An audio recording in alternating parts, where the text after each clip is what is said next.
दोस्तों, अफगानिस्तान के अंदर दूसरा आदमी कोई किसी दूसरे आदमी की औरत को अगर छू भी ले तो उसका एक कानून है, छू नहीं सकता है, चाहे कुछ भी हो जाए, कैसी भी परिस्थिति हो।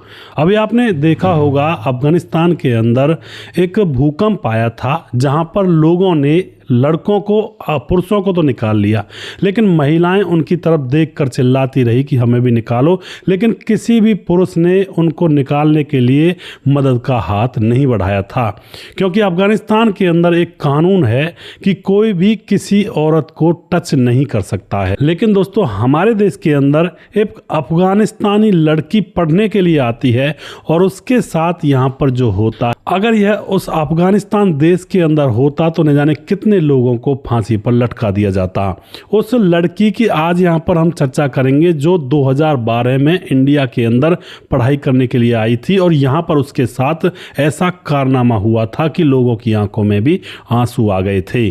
आखिर क्या हुआ था उस लड़की के साथ, पूरी कहानी यहाँ पर जानेंगे। वीडियो को लास्ट तक जरूर देखिएगा।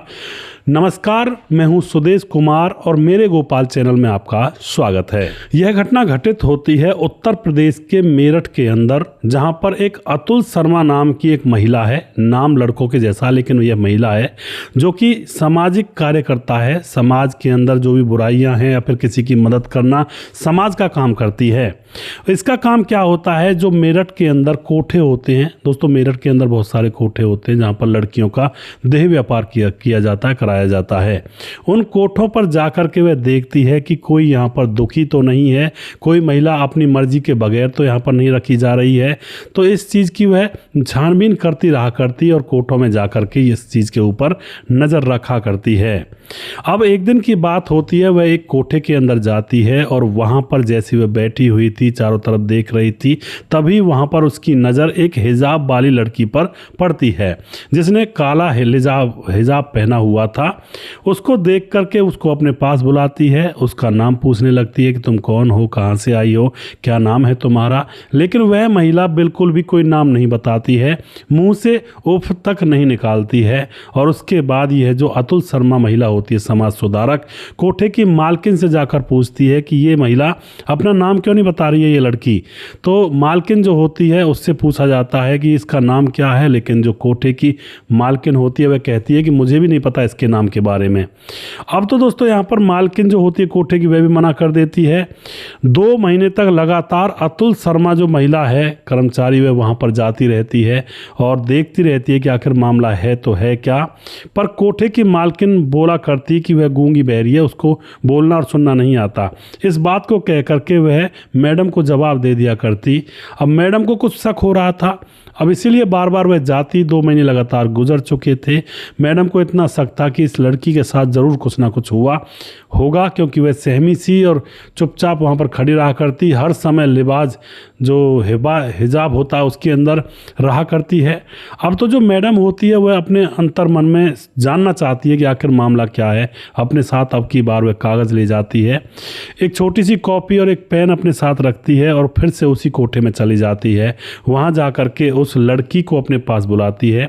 उस टाइम उस कोठे की मालकिन उस कोठे पर थी नहीं, वह मार्केट गई थी कुछ सामान लेने के लिए। तभी जो यह मैडम होती है अतुल शर्मा, अपने उस कॉपी के अंदर लिखकर पूछती है इस लड़की से व्हाट इज़ योर नेम, यानी कि इंग्लिश में नाम लिखकर पूछती है। तो उसको जैसे दिखाती है तो वह जो हिजाब वाली लड़की होती है वह अब लिखना चालू करती है उस कॉपी के पन्नों पर, और नाम तो बताती ही बताती है, उसके साथ ऐसी कहानी बताती है जिस कहानी को जब अतुल शर्मा वह समाज सुधारक महिला पढ़ती है तो उसकी आंखें नम हो जाती हैं। उसने क्या बताया था दोस्तों, उसके बारे में यहाँ पर चर्चा करूँगा। वह बताती है कि उसका नाम है तरन्नुम, उम्र 23 साल है, अफगानिस्तान में वह रहा करती थी और वह अफगानिस्तान से 2012 में लॉ की पढ़ाई करने के लिए इंडिया आती है। उसके माँ बाप खूब खर्चा करके उसे भेजते हैं, आकर के अच्छे से कॉलेज में एडमिशन लिया जाता है और उसके बाद हॉस्टल में रहने का इंतज़ाम कर लिया जाता है। पढ़ते पढ़ते कॉलेज में एक लड़का आया करता था जिसका नाम था शाहरुख, जिसकी उम्र होती है 24 साल। उसके प्यार में यह लड़की पड़ जाती है। शाहरुख इससे साथ जीने मरने की कस्में खाया करता और कहता कि मैं जीवन भर तुम्हारा साथ दूंगा। दोनों एक साथ रहने लगते हैं और शाहरुख से इसको प्यार हो जाता है। मगर दोस्तों यहाँ पर शाहरुख के मन में क्या चल रहा था उसका इसको पता नहीं था। दोनों ही शादी करना चाहते थे एक दूसरे के साथ। अब लड़की कहती है कि मैं घर वालों को बताऊंगी, तो घर वाले मना करेंगे, पूरा ड्रामा होगा। तो वह अपने प्रेमी शाहरुख से कहती है कि देखो तुम मुझसे अगर शादी करना चाहते हो तो मैं तुम्हारे साथ शादी बिना अपने घर वालों को बताए कर सकती हूँ, मैं तुमसे इतना प्यार करने लगी हूँ। शाहरुख अब यहीं पर उससे कहता है कि ठीक है, मुझे कोई दिक्कत नहीं है और तुम अपना वीज़ा पासपोर्ट लाओ और मैं शादी के डॉक्यूमेंट्स बनवाऊंगा और कोर्ट में चलेंगे, कल हम वहीं पर शादी करेंगे। दोनों शादी की प्लानिंग कर लेते हैं। शादी की प्लानिंग होने के बाद अब यह जो तरन्नुम होती है शाहरुख के साथ कोर्ट के पास चली जाती है, कोर्ट में। लेकिन वहाँ पर शाहरुख इससे कहता है कि देखो आज कोर्ट की छुट्टी है और आज हम यहीं पर इस होटल के अंदर रुक जाते हैं। एक होटल के अंदर कमरा बुक किया जाता है। वहीं पर वह तरन्नुम को लेकर उस कमरे के अंदर चला जाता है और कहता है कि आज हम दोनों एक हो जाते हैं, क्योंकि अब तो हमें शादी करनी ही है, क्यों ना हम एक दूसरे के हो जाएं। तो यह जो लड़की होती है तरन्नुम कहती है ठीक है, कोई दिक्कत नहीं है, और दोनों निर्वस्त्र होकर एक दूसरे के साथ संबंध बनाने लगते हैं। अब जो शाहरुख होता है उसका मन भर जाता है, काफ़ी देर तक मज़े करता है और फिर वह अपने 5 दोस्तों के पास फ़ोन करता है। थोड़ी देर के बाद उसके 5 दोस्त भी उस कमरे में आ जाते हैं। तरन्नुम कहती है कि ये क्या मामला है, ये क्या चक्कर है, लेकिन यहाँ पर शाहरुख कहता है कि तुम्हें इनके साथ संबंध बनाने होंगे वरना मैं तुमसे शादी नहीं करूँगा।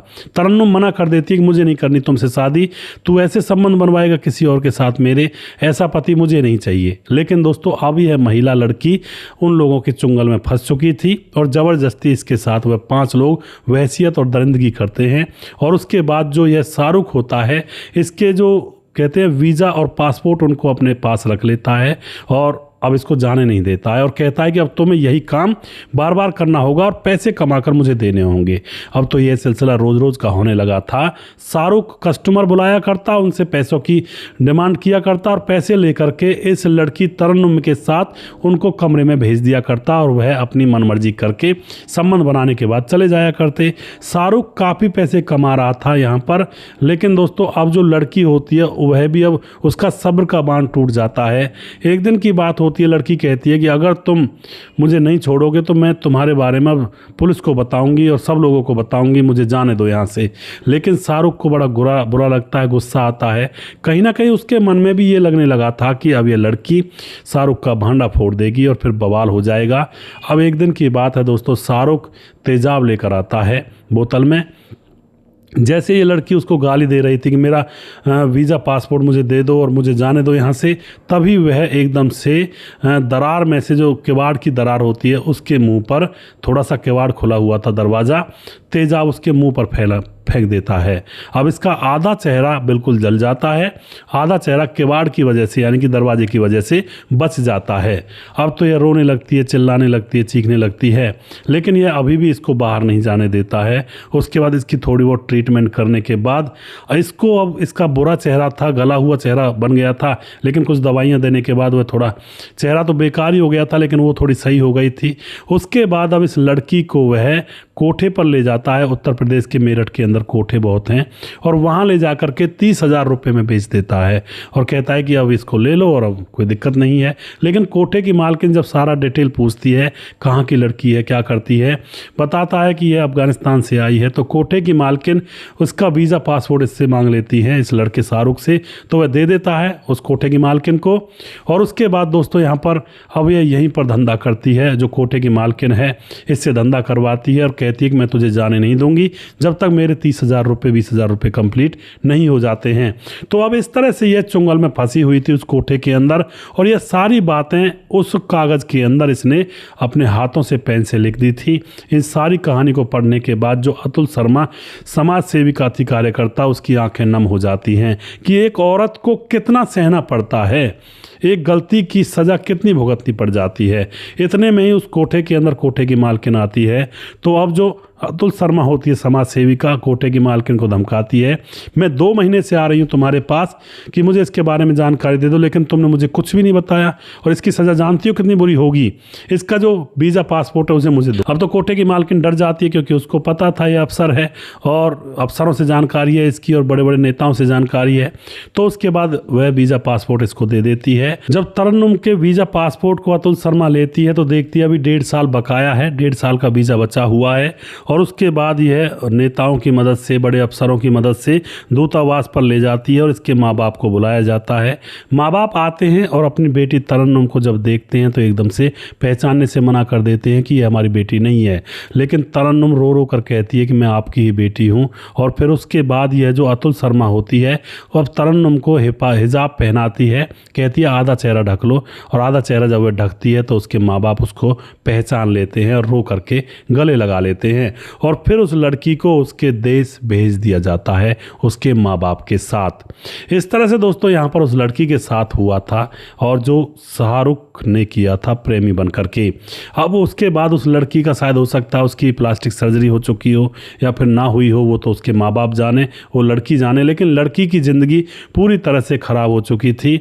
और यहाँ पर यह नहीं बताया गया था कि इसको कोठे पर बेच दिया था, वेश्यावृत्ति करवाई गई थी, क्योंकि उसका आगे आने वाला जीवन ज़्यादा प्रभावित हो जाता, इफेक्टिव हो जाता, लोग नफरत करते या कुछ भी कह सकते हो आप। तो वहाँ पर यही बताया गया था कि एक लड़के ने इसके चेहरे पर तेजाब डाल दिया, या उससे प्यार नहीं करना चाहती थी, वह प्यार करने के लिए दबाव डाल रहा था।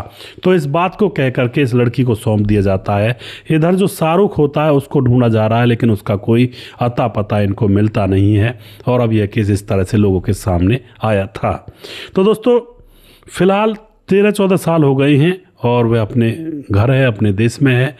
ऐसा हो जाता है कई बार लड़कियों के साथ। यहाँ तो अपने देश की ही लड़कियाँ कई बार सुरक्षित नहीं होती हैं, ऐसे लोगों के चक्कर में फंस जाती हैं। ये तो बेचारी दूर से आई थी अफ़गानिस्तान से, फिर इसको फंसने में ज़्यादा देर नहीं लगती। तो दोस्तों आप क्या कहना चाहते हो इस घटना के बारे में? अपनी राय कमेंट बॉक्स में लिख सकते हैं, लोगों के साथ शेयर कर सकते हैं। और वीडियो के लास्ट में कुछ भाइयों के नाम लूँगा जो हमारे वीडियोज़ को देखते हैं और हमें खूब सपोर्ट करते हैं। हमारे साथ हैं समाधान पाटिल भाई साहब। तुम्हारी कहानी से आदमी को बहुत कुछ सीखने को मिलता है। समाधान पाटिल जलगांव महाराष्ट्र से हैं। छगनदास खारडाबाद राजस्थान से हैं। पंकज कुमार कमेंट करते हैं। धीरज बंडवाल कमेंट करते हैं। और उसके बाद श्याम कुमार हैं। रिंकू वर्मा कमेंट करते हैं। और हमारे साथ प्रवीण बघेल से पुरी से हैं। सुजीत कुमार कमेंट करते हैं। राम शब्द राम जी। शरीफ खान समेजा कमेंट करते हैं। श्री गोपाल जाट संतोखपुरा कमेंट करते हैं। सूरज डियो फिजी से कमेंट करते हैं। और रविंद्र भडौरिया बाप बेटे ने अच्छा किया। राजेंद्र धेरू बाप और बेटे ने बहुत अच्छा काम किया, जलील आदमी को ऐसे ही कर देना चाहिए था। मोनू जैन कमेंट करते हैं। रजत सैनी कमेंट करते हैं। संजीव कुमार नेपाल से कमेंट करते हैं। रविंद्र भदौरिया कमेंट करते हैं। एसपी गलत बोला दिल्ली से। जी बिल्कुल, बहुत बहुत धन्यवाद करते हैं। उसके बाद राम गोसाई हमारे भाई लगातार कमेंट करते हैं। और राधेश्याम शर्मा सिरसी जयपुर राजस्थान से हैं। राजकिशोर चौरसिया महाबलेश्वर महाराष्ट्र से हैं। उसके बाद दुर्योधन भाई कमेंट करते हैं। राम मोहम्मद यासीन लाहौर पाकिस्तान से कमेंट करते हैं। सुशील चौधरी हमारे भाई लगातार कमेंट करते हैं। और उसके बाद हमारे साथ बहुत सारे भाई जो कि लगातार बने रहते हैं, उन सभी का मैं धन्यवाद करता हूं। और कुछ नाम जो रह गए उनका नाम मैं अगले वीडियो में ज़रूर लूँगा। आप लोग लगातार कमेंट किया करें और लगातार मैं आप लोगों का नाम लेता रहूँगा। जय हिंद, जय भारत।